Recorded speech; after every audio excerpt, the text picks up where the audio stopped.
Bonjour à tous, c'est la dernière ligne droite. Donc on va aborder, toujours ce même sujet de l'attention, en se posant la question et ça va répondre aussi à certaines questions qui ont été posées sur, est-ce que c'est un KPI d'optimisation? Qu'est-ce qu'on peut attendre comme ROI? Est-ce que ça marche pour mes campagnes de perf? Est-ce que c'est normalisé? Quand est-ce que vous vous mettrez d'accord et cetera? C'est plein de sujets qu'on va aborder au travers des retours d'expérience, des gens qui participent à ce panel.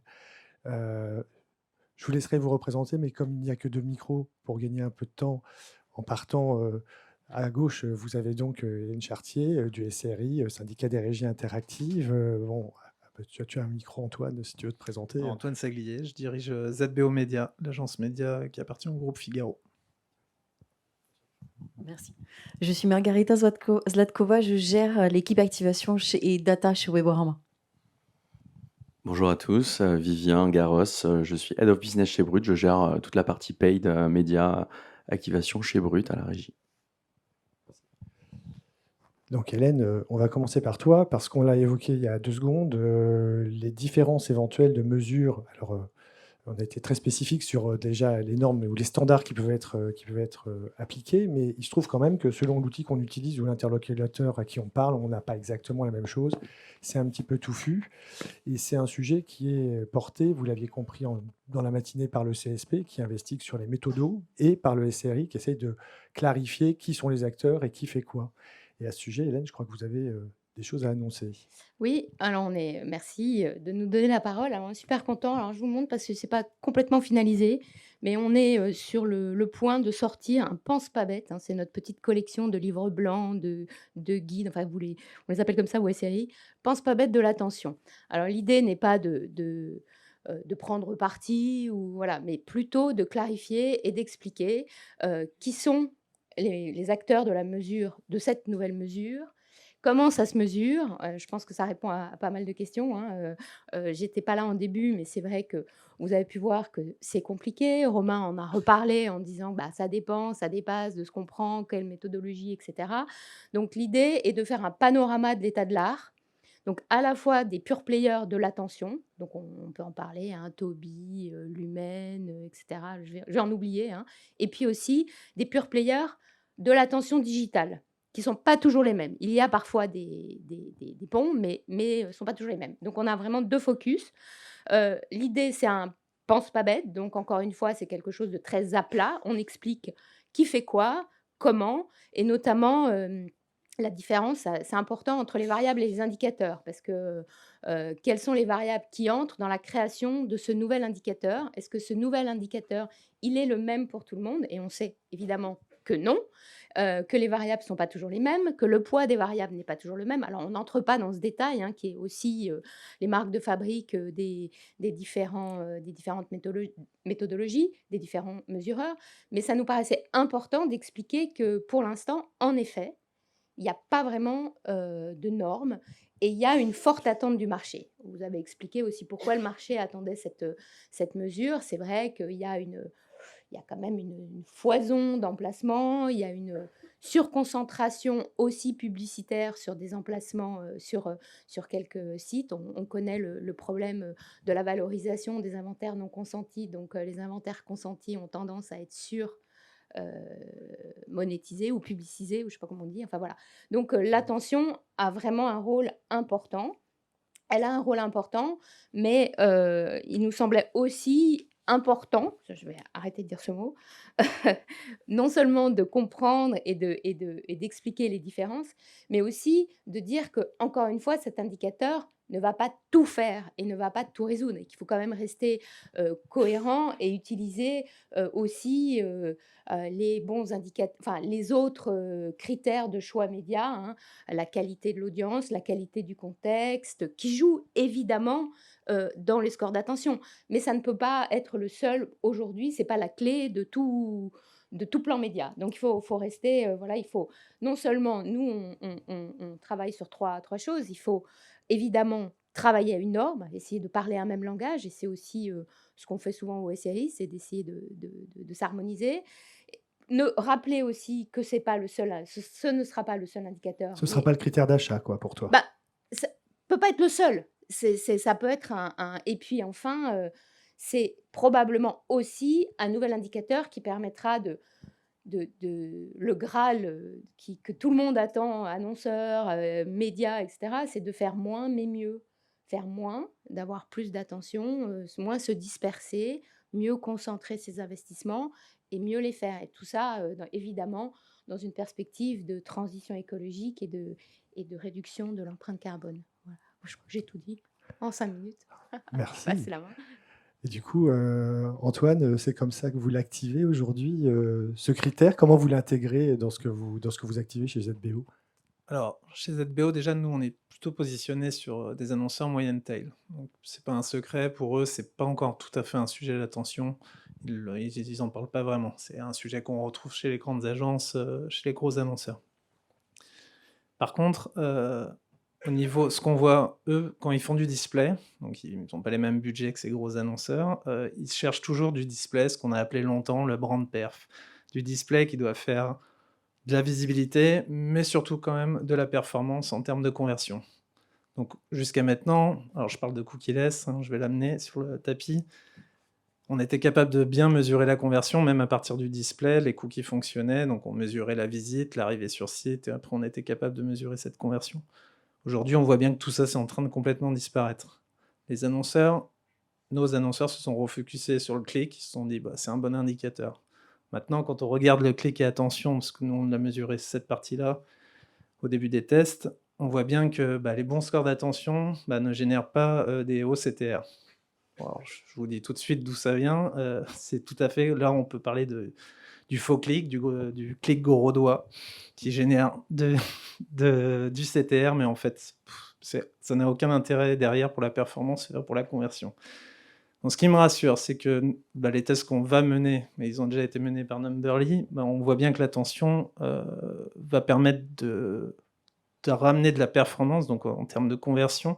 Donc c'est plutôt là-dessus qu'on va focus, c'est comme ça qu'on va le présenter à nos annonceurs. Allez sur ces KPI d'attention, maintenant qu'on ne peut pas plus mesurer derrière, et vous allez obtenir des meilleurs taux de conversion. Donc ça a l'air de se vérifier, on va faire aussi ces tests-là dans les mois à venir. Voilà. Et Margareta, tu vois la même chose ou...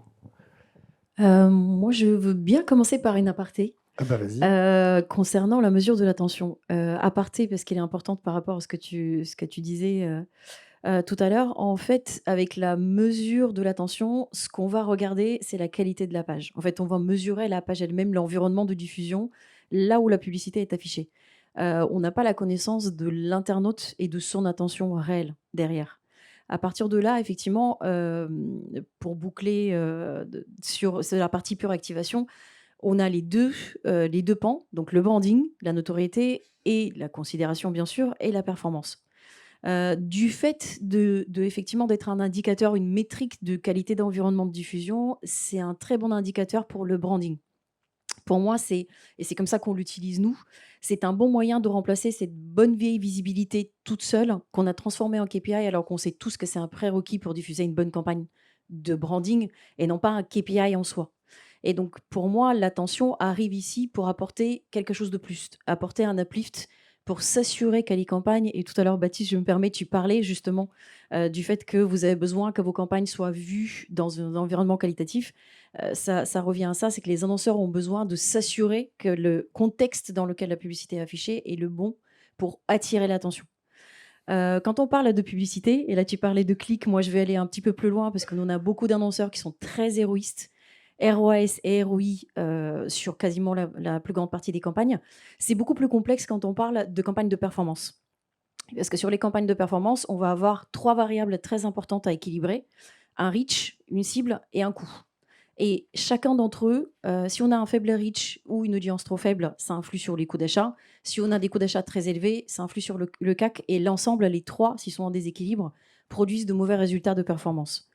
Et donc, effectivement, ici, l'attention va avoir une autre importance. Elle permet de travailler en amont la qualité de l'environnement, mais il faut mettre ça en corrélation avec le prix que ça va coûter. Donc, il faut que l'uplift apporté par l'attention soit suffisamment important pour contrecarrer le coût.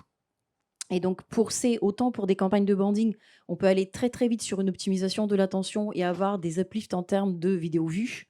Autant sur la performance, ça peut prendre plusieurs mois avant de trouver un équilibre et avant d'utiliser ça comme un KPI. Oui, c'est pas très, très vite donc du coup, Non, c'est c'est pas très, très vite. Ça peut aller de 2 à 3 mois. Ça dépend des campagnes, ça dépend des budgets, ça dépend de ce qu'on met en place et ça dépend beaucoup de la manière dont on l'utilise. Tu parlais tout à l'heure de KPI d'achat. Mmh. En fait, pour que ça fonctionne pour la performance, il faut que ça devienne un KPI d'optimisation, c'est-à-dire un paramètre d'optimisation directement dans les algorithmes, comme on l'a avec la visibilité, et non pas une contrainte. Une grande partie du temps, aujourd'hui, pour la performance, on l'utilise vraiment comme une contrainte. C'est-à-dire qu'on cherche à trouver la performance et à partir du moment où on l'a trouvée, ben, on rajoute, ben là maintenant, on va aller chercher l'attention. Ce qui est important en performance, c'est de faire à l'inverse. C'est-à-dire d'aller commencer par, je vais chercher les emplacements attentifs, et à partir de là, je vais chercher à générer ma performance, et je l'inclus comme un paramètre dans mon algorithme d'optimisation. Et ça, pourtant c'est un petit peu plus complexe, et ça influe sur les coûts, forcément, dont on va parler, je pense, plus tard. Mais ça veut dire aussi que les annonceurs doivent avoir conscience des délais d'optimisation, mais aussi des coûts d'acquisition derrière qui sont impactés. On ne peut pas avoir les mêmes coûts d'acquisition en travaillant de cette manière-là, et c'est ce que Antoine disait tout à l'heure. L'idée, c'est de travailler sur le long terme et c'est de revoir ses coûts d'acquisition par rapport à la qualité des Ah, je pense que ah si, il est revenu, je pense. Donc voilà ce que je pense important à distinguer au niveau de la mesure de l'attention. Ce qui est intéressant par contre en performance, c'est qu'on peut faire des choses très intelligentes en termes de stratégie. C'est-à-dire qu'on peut aller travailler avec de l'intelligence artificielle, on peut aller travailler avec des algos pour identifier et faire des insights sur les profils attentifs, sur les pages qui génèrent le plus d'attention, créer des segments à partir de là d'attention et aller exposer sur les prochaines campagnes et continuer à optimiser de cette manière-là. C'est des cas qu'on a fait avec des clients sur lesquels effectivement on a gagné sur des taux d'arrivée sur site jusqu'à 20 à 30% en travaillant une première campagne sur laquelle on identifie effectivement les endroits d'attention, les pockets d'attention. On identifie les profils des personnes qui sont sur ces pages-là. On crée des personas et ces personas-là sont exposés dans les prochaines campagnes. Et en fait, c'est des stratégies itératives avec lesquelles on arrive au bout de quelques mois sur des gains de performance qui sont très intéressants, que ce soit en termes de taux d'arrivée, mais aussi en termes de coût d'acquisition. Mais effectivement, il faut avoir en tête que ça a un coût et ce coût influe sur le résultat final. Vivien, vous avez une activité, enfin, Brut a une activité qui est très liée à l'attention puisque vous faites des programmes. Est-ce que vous l'incluez jusque dans vos activations? Enfin, comment ça fonctionne? Alors, merci, pour la question. En fait, il y a 2 volets chez nous. Donc déjà, je pense que vous connaissez Brut. Je vais commencer peut-être par un chiffre. 1 milliard de vues, c'est le nombre de vues qu'on génère, tous les mois, multiplateformes. Donc forcément, le sujet de l'attention, il est au cœur de nos préoccupations depuis, de nombreux mois et de nombreuses années, hein, concrètement. Pour, refaire peut-être un peu d'historique, nous, en fait, historiquement, on a toujours commencé à piloter, des KPIs d'engagement puisqu'on a une grande partie de nos inventaires qui sont sur les réseaux sociaux. Donc, KPIs d'engagement, je pense que vous les connaissez tous, hein, vous êtes familiers avec ça, mais, ça va être, le taux d'engagement, lié aux likes, aux commentaires, aux complétions vidéo et cetera. Ces KPIs-là, ils sont intéressants, après, ils sont imparfaits et je rejoins du coup ce que disait Margarita, dans le sens où ils sont imparfaits parce qu'aujourd'hui la consommation sur les réseaux sociaux, et vous devez être, vous-même, les premiers à faire ce type de comportement. On peut avoir une consommation aussi bien active que passive. Exemple, tu regardes la télé et en même temps, tu es sur ton téléphone, tu scrolles et cetera. Ce que je considère plutôt comme, du scroll passif, hein, puisqu'en fait, tu es, à moitié dedans. Et nous, aujourd'hui, l'attention, justement, c'est un KPI qui va nous permettre, justement, d'aller vraiment voir quelles sont les personnes qui ont un comportement actif. Ça, c'est le 1er volet. 2e volet, sur un plan plus éditorial, nous, on a analysé aussi, quelles étaient les vidéos, qui performaient le plus, en termes de metrics et pour ce faire, en fait, on va regarder avec des technologies, dont Sylvain a parlé tout à l'heure, mais que ça peut être du eye tracking, ça peut être aussi, nous, avec nos équipes data, des outils propriétaires qu'on a développés de manière custom pour essayer de comprendre quelles sont les vidéos qui marchent le mieux. Alors un exemple pour que ça soit concret, on a observé, nous, chez Brut, typiquement, que, les vidéos qui sont tournées en extérieur, évidemment, marchent mieux, que celles qui sont faites dans un studio en face cam et cetera. Donc tout ça, tous ces signaux, en fait, on va les analyser et c'est vrai que, je rejoins un peu tout ce qui a été dit par mes confrères, c'est que l'attention aujourd'hui rajoute un critère assez intéressant, dans le sens où la visibilité était un peu biaisée selon moi, parce que pour moi, c'est un prérequis de, tu as une impression qui est servie, il faut qu'elle soit visible, sinon, évidemment, ça n'a pas de sens et après il y a un 2e sujet, qui me paraît important, c'est, les normes MRC. tu avais une impression qui était visible au bout de 2 secondes, 50% de la visibilité de l'Ads. Pour moi, c'était un peu imparfait. Il suffisait que le pixel soit déclenché et tu avais une impression qui était servie. Donc nous, du coup, côté, on va dire, édito, on a cette volonté depuis 3, 4, 5 ans déjà de travailler sur l'optimisation. Alors, il n'y avait pas forcément le mot attention. Par contre, nous, côté régie, sur l'autre pendant, on a toujours eu, en fait, et depuis toujours, hein, puisqu'on vient tous plus ou moins de l'écosystème digital depuis de nombreuses années, mais on savait que c'était un KPIs qui était en train de monter. On sentait qu'il y avait ce sujet qui allait revenir parce qu'on savait bien que les KPIs actuels étaient imparfaits. Il y a une sorte de hype aujourd'hui sur l'attention et c'est bien qu'on en parle. Après, évidemment, ça ne résoudra pas tout. Il faut, comme disait, je crois, Camille, pouvoir le mesurer dans les campagnes programmatiques, digitales, etc., pour pouvoir optimiser dessus. Et ça va être les next steps, en fait, pour aussi, et après, je rejoins ce que dit Romain, c'est-à-dire qu'il y a aussi énormément de startups sur le marché qui ont une vision, on va dire, un peu biaisée.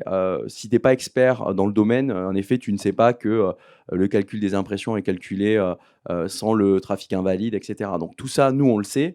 Après, parfois, pour les annonceurs avec différents niveaux de maturité, type ce que tu disais, Antoine, des tiers 2, tiers 3, c'est entre guillemets facile un petit peu de un peu les enfumer sur ces KPIs et plus personne ne sait en fait quel est le bon KPIs à prendre en compte. Donc nous, notre parti pris, c'est de se dire, essayons d'unifier de la mesure, essayons d'avoir des standards communs. Et puis de toute façon, on est encore aux prémices, hein. Je pense que ça va vite évoluer dans les prochains mois. Donc pour toi, c'est pas pour 2024. Comment vous voyez l'utilisation, au-delà des explorations dont on a parlé, de cet indicateur ou de cette façon de travailler? Je sais pas si... Ouais, je vais prendre la parole. Non, moi je pense que ça va complètement s'intégrer. C'est là où le système d'Adlux me plaît, moi personnellement, c'est ce système de scoring assez simple. Parce que si on rentre dans plein de KPI, ça va être illisible et ça va être impossible de le comparer à des benchmarks. Donc je pense que ça va s'intégrer dans toutes les campagnes, comme la visibilité l'avait été intégrée, hein. Et la force qu'on a tous quand on utilise des solutions déjà présentes sur toutes nos campagnes, c'est qu'il n'y a rien à changer.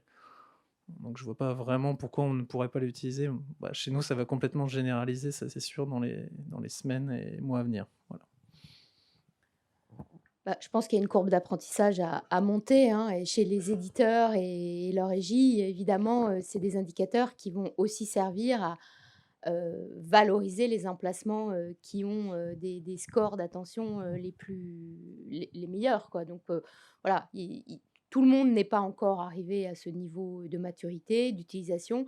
Et puis il y a quand même ce sujet aussi, je suis un peu focusée là-dessus, mais c'est aussi le rôle d'un collectif sur cette normalisation, parce que c'est quand même vraiment compliqué de parler de choses différentes. Je donne, Adlux parlait de score, de maximum score d'attention à 100. Un autre mesureur utilise ce même chiffre, 100, mais comme benchmark. Donc rien que ça, la valeur 100 n'est pas la même, voilà. Donc c'est tout bête, hein, mais c'est enfin, ça va être compliqué aussi. On connaît les sujets qui sont arrivés sur la visibilité, qui est évidemment un prérequis, hein, et c'est pas le seul, hein, il y en a plusieurs. On a parlé de la fraude, etc. Il y a vraiment des prérequis à la mesure de l'attention. Mais on le sait parce que ça fait un moment que vous, nous, on est dans ce marché-là. Heu, c'est ne pas avoir des choses, des mesures qui convergent, c'est compliqué. C'est compliqué et au moins, à minima, savoir expliquer les différences entre des mesureurs, c'est déjà une première étape qui permet de dire: «Bah, voilà, c'est pas tout à fait la même chose, mais on sait pourquoi». Voilà, mais c'est déjà une première la réponse des éditeurs. Il va falloir que les éditeurs Ouais. s'appliquent sur cette problématique de l'attention. Donc rien que par leurs emplacements, les formats, on sait qu'il y a des formats qui sont beaucoup plus attentifs, format in-article, que le 300 par 250 qui va être un mid-scroll. On sait que c'est moins bien, mais c'est normal, c'est logique. Effectivement. Moi, je rejoins effectivement Hélène sur la partie de normalisation. Je pense que c'est la prochaine grosse étape de la mesure de l'attention. On a vraiment besoin de savoir de quoi on parle et de parler tous de la même manière, comme ça a été fait avec la visibilité à un moment. Et je pense que également, ça va être suivi aussi par une adoption beaucoup plus large. Là, on a parlé des gros annonceurs parce qu'ils sont très précurseurs et ils ont ou si les équipes aient les moyens de le faire, mais je pense que ça va arriver aussi avec l'arrivée du cookie-less. On a besoin aussi de standards qui peuvent nous aider à comprendre ce que font les utilisateurs, parce qu'on n'aura plus la même vision unifiée de l'utilisateur, on ne pourra plus le suivre à la trace avec toutes les petites graines qui déposées sur Internet. Donc on aura besoin aussi de cette métrique qui nous aide d'un côté à analyser la qualité et donc à aider aussi les éditeurs à continuer à créer des inventaires qui sont de qualité importante pour diffuser les publicités, mais aussi de comprendre comment l'attention a une influence sur la performance finale. Et il y a un aspect qu'on n'a pas évoqué, mais je pense que ça va être un aspect important aussi. On en a parlé un petit peu tout à l'heure et je pense que tu as peut-être une expérience dessus. C'est comment la créa influe sur l'attention. Et tu parlais des réseaux sociaux, mais il y a aussi ce score d'attention maximum dont parlait Romain tout à l'heure et Alexandre, pour moi, est très très important. On ne peut pas mesurer de la même manière un format 300 par 250 comme un format vidéo, comme un format qui est à l'intérieur des articles ou tout en haut de la page. On ne peut pas appliquer le même score partout sur les mêmes formats et pour la performance particulièrement, c'est très important.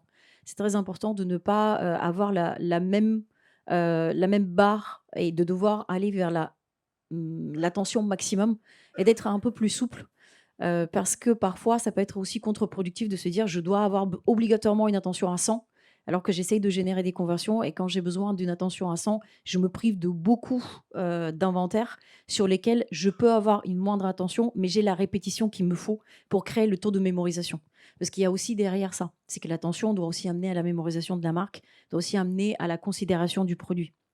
Et donc effectivement, il faut être assez souple entre ce mix entre formats, ce mix d'attention au maximum et le taux de mémorisation qu'on a derrière chez les internautes.